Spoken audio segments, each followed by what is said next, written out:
it's 2:45. James and I are having a late, light lunch of bread and cheese. And this is the soda bread that I made yesterday. We made yesterday. It tastes like bread. Actually, I think it tastes quite good. Maybe slightly saltier than I would have liked. And slightly drier than I was expecting. But overall, for a bread recipe that I have never done before, that's pretty good going. I'm counting that one as a win. I'm happy. So James has invited me to come and look at the big hole he's found, and obviously I couldn't do that without my video recorder. So he's having a look to see what's wrong with the bread maker. And after having a search on the world's favourite search engine and biggest personal information thief, he believes it might be the belt that's the problem. Which is, what, that bit there? Yeah, that's the motor. There. Yep. The belt is underneath, and I'm still trying to work out how to get the bottom side off. So I'm attacking it from the top so far, but we think it's there. Ah, that makes sense. So there's the motor on the top and the belt on the bottom. Yeah, so that kind of elongated teardrop sort of a shape there is what the belt should be running around. And when you lift it up and shake it, not that bit, but earlier when you were shaking it, there was definitely the sound of things rattling around inside. Which we didn't think were breadcrumbs. No. So there is a video that James has found online of somebody opening this up, but attacking this bit here with a penknife. There are screws there, but they're, what, security screws? No, those are out, but there's still something holding it. So I'm on the search for further screws. Magic. It's all magic. Yeah, it looks as though those are clips and they'll clip out. So it's probably only designed to be put in once and then secured with screws.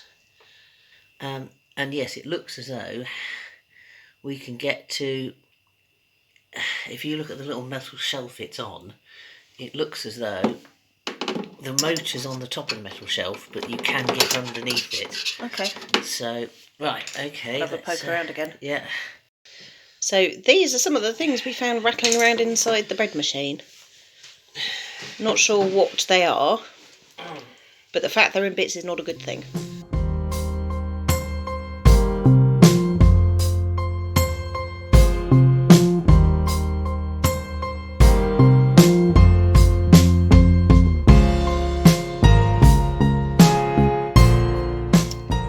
Not only is the bread maker feeling a bit broken and destitute and down on its luck, so is the Stanley knife, which isn't surprising, because that's quite thick plastic that we were trying to hack through. So James has disappeared into town to get a new Stanley knife and has stopped back off at the supermarket. I've had a look online. There are no bread makers to be had at Argos. They're all out of stock due to high demand, which isn't the least bit surprising, but kind of frustrating. Have I said it before? First world problems. First world problems. So, over the last couple of days, I have noticed that my lips have been getting slightly chapped, to the extent that I've needed to use lip balm before going to bed. And this doesn't make sense. I've not been exposing my face to heat or wind or cold or anything like that because I've been inside. So the most obvious, almost logical answer is dehydration. So yesterday I was trying to make sure I drank a decent amount of squash and was drinking decent amounts of liquid. The tap water here isn't very nice. That's why I stick to squash. Even though we have a water filter and filtered water, I still prefer squash just because it takes the edge off the water taste. Anyway, I was drinking lots of squash last night. Fantastic, wonderful. But of course, my bladder has opinions on these things. So when my bladder had opinions at sort of 7:30 this morning, I was awake to see the day. And after doing what needed to be done to appease my bladder, I thought, well, it's really early. I'm going to go back to bed. I'll only sleep for another hour or so. Blow me if I didn't wake up at about 11:30. So yeah, most of this morning has been dispensed with in sleeping. Which is ridiculous. Then again, I didn't go to bed till after 2 o'clock in the morning yesterday.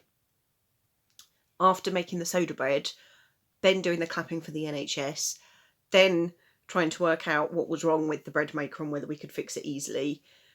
And then cooking supper, I think, took slightly longer than expected. We did sit down to eat really quite late last night, which of course means that bedtime was late, etc, etc, etc.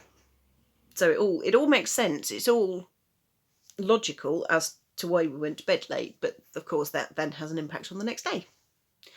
So yeah, haven't done a massive amount of stuff today, but that's okay. So this is a little tub of Tiger Balm. We have no idea where it came from. Neither James nor I bought it. I think we may have inherited it from his mother, but I'm not sure. It's possibly out of date. Neither of us are going to use it, so I wanted to go through and scoop out the gunk inside and then put the glass into the recycling. However, James has just pointed out this is very effective against COVID-19, because if you smear it all over yourself, nobody's going to want to come within 2 metres of you. Also, that was another thing I was going to do, is clear this mess from my desk. There's quite a lot of stuff here that needs dealing with, as in paperwork that needs completing, or stamps being stuck on stuff, or whatever. So it's not going to be a quick thing, but that is my aim for today, is to try and get this a little bit more clear. Noticeably clear. Ha ha ha. It's just gone midnight. I don't know why I feel quite as exhausted as I am, because I've hardly done anything today, but I feel absolutely shattered. Bed is the place to be. I'm going there. I'll see you tomorrow.